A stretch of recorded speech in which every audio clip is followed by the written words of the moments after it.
Bom dia, meu Rio de Janeiro. Bom dia, povo do meu Brasil. Bom dia, mundo. Bom, são 5h30 e eu estou de pé desde as 4h30, pois é dia de trabalho. Hoje é meu plantão na sede do Conselho Tutelar, aqui na sede de um Conselho Tutelar aqui na cidade do Rio de Janeiro. Bom, a pergunta que não quer calar, feita no vídeo feito ontem, quarta-feira, dia 18 de março de 2015, ela permanece no ar. Resolução municipal aqui da cidade do Rio de Janeiro diz que o Conselho Tutelar será, a composição será de 5 conselheiros tutelares titulares e 5 conselheiros tutelares suplentes. Já li algumas leis, alguns documentos, orientações de pessoas que escrevem livros sobre conselho tutelar, que o suplente ele deverá assumir na falta de um dos conselheiros titulares, pois o conselho tutelar ele não pode funcionar com menos de 5 conselheiros tutelares atuando, tá? Sendo que aqui no município do Rio de Janeiro, graças às garantias, e eu agradeço, né, a todos que contribuíram para que nós, conselheiros tutelares, tivéssemos essas garantias trabalhistas que temos hoje, como direito a férias, direito a 13º salário, entre outras coisas. A lei sancionada em 2012 pela nossa presidenta Dilma Rousseff. Estou muito feliz porque a presidenta sancionou essa lei. Sendo que aqui na cidade do Rio de Janeiro, penso eu que este direito do conselheiro tutelar a gozar as suas férias não está sendo, digamos assim, respeitado na íntegra.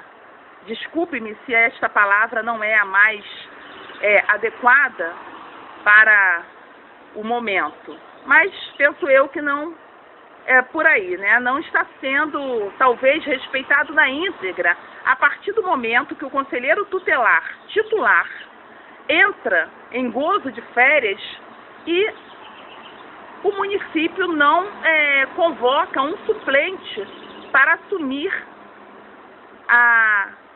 aquela vacância, né? Aquele buraco que fica nos trabalhos do Conselho Tutelar, tá?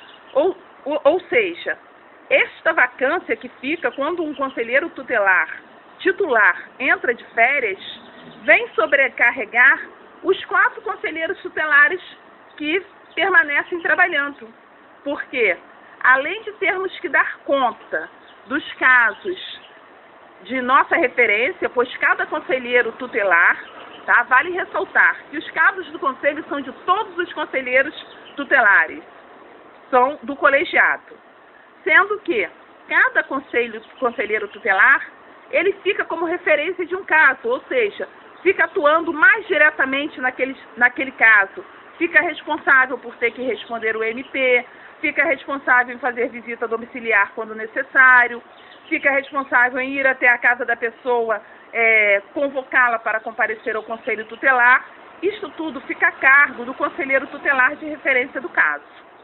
Quando um conselheiro tutelar titular entra de férias, este conselheiro tutelar que já tem uma demanda grande de casos ou procedimentos sobre a sua referência, tem que assumir também, né, os plantões do conselheiro titular que entrou de férias e também tem que assumir os seus casos, tá? Tem que responder MP, porque a cobrança é grande, né? Os prazos são assim, 10 dias para a resposta, tá? E os conselhos tutelares aqui no Rio de Janeiro, a demanda é muito grande, como eu coloquei ontem, né, quando cheguei da reunião do colegiado, ontem, quarta-feira, dia 18 de março de 2015, né, que às vezes eu me sinto assim, em um hospital público, onde existem diversas pessoas acidentadas e que eu tenho que atender aquelas pessoas, tá? Conselheiro tutelar aqui no Rio de Janeiro, e eu falo especificamente do Conselho Tutelar, onde eu estou exercendo esta nobre função de conselheira tutelar, tá? Ali é um local onde eu tenho hora para chegar, porém não tenho hora para sair, tá? O que tem prejudicado a minha vida acadêmica, ou seja, o que está parecendo para mim é que conselheiro tutelar não pode ter vida fora do conselho tutelar, ou seja, conselheiro tutelar não pode estudar, conselheiro tutelar não tem tempo para se aperfeiçoar, tá? Até porque a maioria, né, como eu citei no vídeo de ontem, e nós temos a tendência a usar o que? O nosso exemplo. Então, eu tenho que usar o meu exemplo. O que eu tenho como referência é o meu exemplo, tá? Então, no caso desta conselheira aqui, Anísia Nascimento, tá? A maioria das reuniões são às quintas-feiras, reuniões que existem, né, com a saúde, às vezes reuniões que existem na coordenadoria regional de educação. As reuniões são sempre é muito forte, digamos, são geralmente às quintas-feiras. Então quem é plantonista na quinta-feira não tem o direito de participar de nada, porque é no dia do seu plantão. E no dia do plantão, o conselheiro plantonista obrigatoriamente tem que estar na sede do Conselho Tutelar, de 9 às 18 horas. Mas, repito, esse horário de 9 às 18 é somente na teoria, porque, como a demanda do Conselho é muito grande, esta conselheira que vos fala já ficou na sede do Conselho até às 23h30, foi o horário máximo que eu já fiquei até hoje, até às 23h30 na sede do Conselho, atendendo pessoas. Vale ressaltar, horário máximo no dia do meu plantão, dia de quinta-feira, porque já teve sexta-feira, dia que eu sou apoio, de ficarmos, eu e outro conselheiro tutelar, até quase às 0 horas na sede do Conselho, atendendo. Já ficamos, eu e o outro conselheiro tutelar, que é plantonista, dia de sexta-feira, virados, né? Simplesmente virados. Já começamos a atuar em uma determinada situação às 16 horas da sexta-feira e paramos às 6 horas da manhã do sábado, isso porque não tínhamos mais condições físicas, nem esta conselheira, nem o conselheiro tutelar, que é o plantonista de sexta-feira, e nem o motorista, nós não tínhamos mais condições físicas para continuar atuando. Então, demos uma parada no sábado, às 6 horas da manhã, fomos cada um para suas casas descansar um pouco e continuamos a nossa atuação no sábado, a partir das 14 horas. Isso só para pegar um exemplo, tá? Isso tudo, refiro-me ao Conselho Tutelar, onde exerço a função de conselheira tutelar aqui no município do Rio de Janeiro. Bom, além disso, a outra pergunta que não quer calar é a questão do pagamento do conselheiro tutelar estar diretamente ligada ao envio de atas para a prefeitura da cidade do Rio de Janeiro. Ou seja, se não enviar ata, o conselheiro tutelar, segundo os meus colegas de trabalho, meus companheiros de trabalho, se não enviarmos a ata assinada por todos os conselheiros tutelar, ficaremos sem pagamento. E como eu falei, começa dia 18, dia 19, o desespero começa, porque tem que ser confeccionadas 4 atas para ser enviada para a prefeitura. Hoje, por exemplo, a minha mesa de trabalho está lá na sede do meu conselho, recheada de papéis, porque é muito trabalho. E quando acontecem essas coisas, eu vinha mantendo a minha mesa arrumadinha. Mas quando acontecem essas coisas, quando o excesso vai além do excesso, digamos assim, né, a mesa de trabalho desta conselheira fica abarrotada de papéis. Minha mesa está lá abarrotada de papéis. Hoje eu terei que chegar no conselho, vou tentar chegar lá bem antes das 9 horas, né? Vou sacrificar minhas horas de estudo, porque eu vou para o conselho mais cedo, chegar lá bem antes das 9 horas para procurar um caso que uma determinada conselheira escreveu para eu confeccionar a ata referente à quarta-feira de cinzas. Quarta-feira de cinzas, no mês de fevereiro. Vocês podem olhar no site do CMDCA Rio, www.cmdcario.rio.gov alguma coisa, mas qualquer coisa é só vocês colocarem, entrarem no Google e coloca lá no Google CMDCA Rio, que vocês vão serem encaminhados para o site do CMDCA Rio. Lá no site do CMDCA Rio, vocês podem dar uma olhada na escala dos conselheiros tutelares de plantão, tá? E aí vocês podem acessar a escala dos conselheiros tutelares de plantão no período do carnaval. Ou seja, no período do carnaval, o conselho tutelar funcionou em forma de plantão, certo? E como a reunião do colegiado é em um desses dias que o conselho tutelar funcionou em forma de plantão, ou seja, apenas um conselheiro tutelar de plantão, como está lá no site do CMDCA, eu vou ter, que criar uma ata referente a este período de carnaval, onde todos deveremos assinar, segundo os meus colegas, para podermos garantir o nosso saláriozinho do final do mês. Ou seja, para onde vai o direito trabalhista do conselheiro tutelar? O direito trabalhista do conselheiro tutelar, o direito de receber o seu salário, porque como não existe mais escravidão, todos os trabalhadores têm direito a receber um salário no final do mês. Todos os trabalhadores. Conselheiro tutelar é um trabalhador que exerce uma função, tá, de grande relevância pública. Para isto, o conselheiro tutelar, e eu vou falar a nível de município do Rio de Janeiro, tá? O conselheiro tutelar, para se inscrever para conselheiro tutelar, ele precisa apresentar 4 certidões de antecedentes criminais, que são as certidões dos 4 ofícios daqui da cidade do Rio de Janeiro. O conselheiro tutelar, aqui na cidade do Rio de Janeiro, ele precisa ter, no mínimo, 2 anos de experiência com em trabalho ativo, diretamente ligado a crianças e adolescentes. O conselheiro tutelar, depois que ele faz a inscrição, que a sua inscrição é aprovada e aceita, ele precisa passar por uma prova, ou seja, fazemos um concurso público aqui para ser conselheiro tutelar, tá?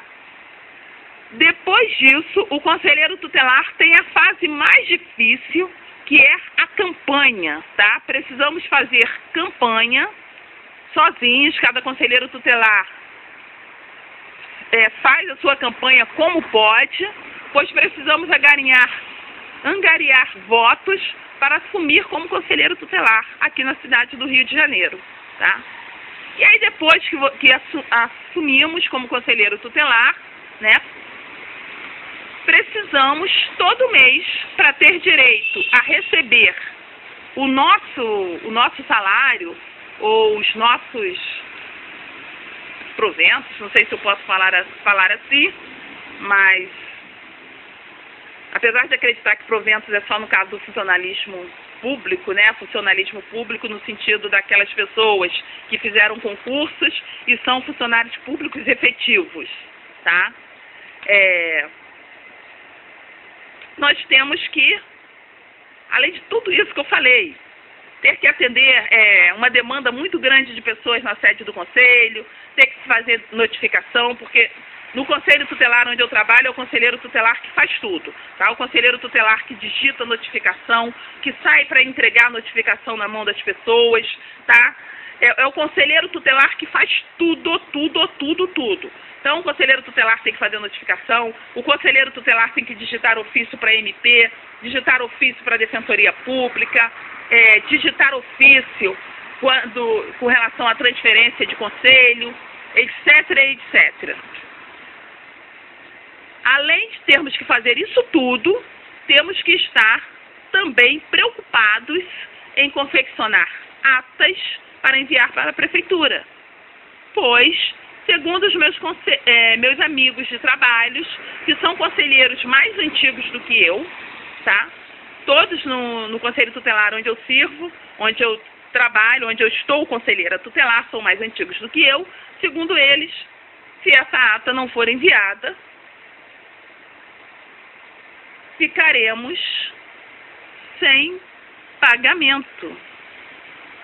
Então aí entra um certo desespero, né? Principalmente em quem depende exclusivamente do seu salário como conselheiro tutelar para sobreviver.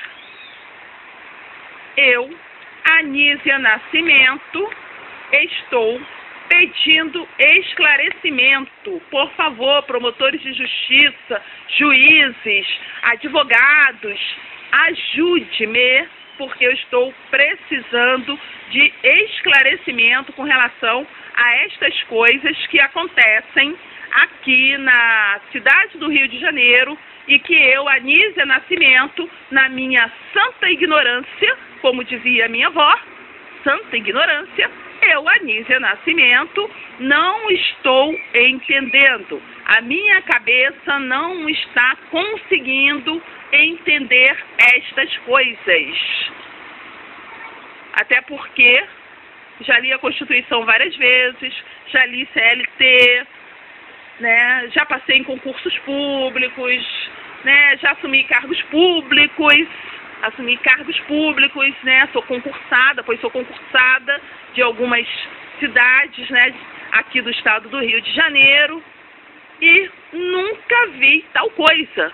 Nunca vi salário de um trabalhador estar associado a ter que enviar ata para poder receber o seu salário. Eu nunca vi tal coisa.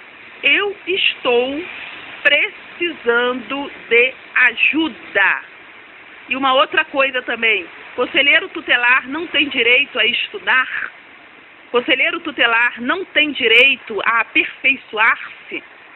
Também preciso saber disso, porque não entra, né, no nosso trabalho, não entra isso, você ter que tirar tempo para o estudo. E eu penso que o estudo, a leitura, tá? Eu penso que isso é primordial para qualquer profissional. E principalmente para profissionais como conselheiro tutelar, como os professores, como médicos, né, como pessoas que lidam diretamente com pessoas. Quem lida diretamente com pessoas, quem está responsável por tomar medidas, por tomar decisões, eu penso que são pessoas que precisam estarem sempre estudando, precisam estarem sempre atualizando-se. E eu, como já falei, eu tenho que me pegar como exemplo, porque eu só posso falar por mim. Eu, por exemplo, desde que assumi em 2014 como conselheira tutelar, eu não tenho tido tempo de levar a minha vida acadêmica. Para vocês terem uma ideia, coisa que nunca aconteceu na minha vida, aconteceu no semestre passado. Eu perdi, porque eu esqueci de fazer as minhas inscrições em disciplinas. Tá? Esqueci de fazer as minhas inscrições em disciplinas. Quando eu fui ver, já havia passado o período. Corri à universidade para tentar fazer a minha inscrição presencial. Quando cheguei à universidade, era o último dia para fazer o trancamento. tá? Então, no semestre passado, fiquei sem estudar. Esse semestre, decidi que vou retornar à minha vida acadêmica, tá? Me inscrevi nas minhas disciplinas e já estou, neste início de semestre, por causa do Conselho Tutelar, enfrentando problemas para comparecer às aulas, certo? Então, conselheiro tutelar não tem direito a ter vida fora do conselho, porque, afinal de contas, temos as legislações, as leis, que dizem que a carga horária do conselheiro tutelar é de 30 horas semanais. Digo a quem tem interesse em ter conselheiro tutelar, isto é só no papel, tá? De início, já de cara, né, falando no popular, de cara, tá? A carga horária do conselheiro tutelar já ultrapassa as 30 horas semanais, tá? Porque você tem que fazer plantão na sede do conselho, você tem que ficar de plantão com o celular do conselho à noite de madrugada, onde você é chamado por hospitais, por delegacias, onde famílias ligam pedindo ajudas, né? Então, já de cara, já ultrapassa, tá? Você tem que atender na sede do conselho, né? Como conselheiro de apoio, falando no caso do município do Rio de Janeiro. Então, só em 2 dias de trabalho, a carga de trabalho do conselheiro tutelar, porque na sede do conselho tem que permanecer de 9 às 18. Tem que trabalhar, cada conselheiro tutelar, um dia da semana fica a noite inteira de plantão. Só aí, em 2 dias de trabalho, de 9 às 18 horas, e mais uma noite de trabalho, de 18 às 9 horas da manhã do dia seguinte, você já ultrapassou as suas 30 horas de trabalho, tá? Porque você já ficou 24 e mais de 9 às 18, mais 9 horas. Então, só aí você tem o quê? Você já tem 33 horas de trabalho. Além disso, você, uma vez por semana, você tem as suas visitas, né, domiciliares que você precisa fazer, né, que você precisa sair para entregar a notificação, tá? Você tem, além desse trabalho, você tem que digitar relatório para o MP, como já falei anteriormente, digitar relatório para a Defensoria Pública, digitar notificação, sair para entregar tais notificações, tá? Então, só nisso, a sua carga de horário já ultrapassou de 30 horas semanais muita coisa. Uma conselheira tutelar de primeiro mandato pedindo esclarecimentos a quem possa ajudar, a quem possa esclarecer. E penso que as pessoas mais indicadas para ajudar-me são os promotores de justiça, são os juízes, né, são promotores de direitos da infância, da criança e do adolescente, conselheiros tutelares, né, antigos que já estão aí com diversos mandatos, tá? Eu deixo aqui o meu vídeo e que a partir de hoje eu pretendo fazer um vídeo colocando algumas coisas. Eu pretendo fazer, né, quiçá, todos os dias. Caso contrário, farei sempre que puder, estarei fazendo um vídeo, estarei colocando os meus questionamentos, minhas dúvidas e solicitando ajuda à sociedade, solicitando ajuda a você que está assistindo este vídeo agora aqui no YouTube ou no Facebook, em qual rede social aí que você esteja assistindo este meu vídeo. Tenha um excelente dia e que Deus abençoe a cada um de nós e que nós possamos ter forças, seja em qualquer área que você trabalhe, que você possa ter força para continuar lutando. Afinal de contas, a nossa esperança é esta, né? A esperança de podermos lutar cada dia por um mundo melhor. Um abraço, que Deus abençoe.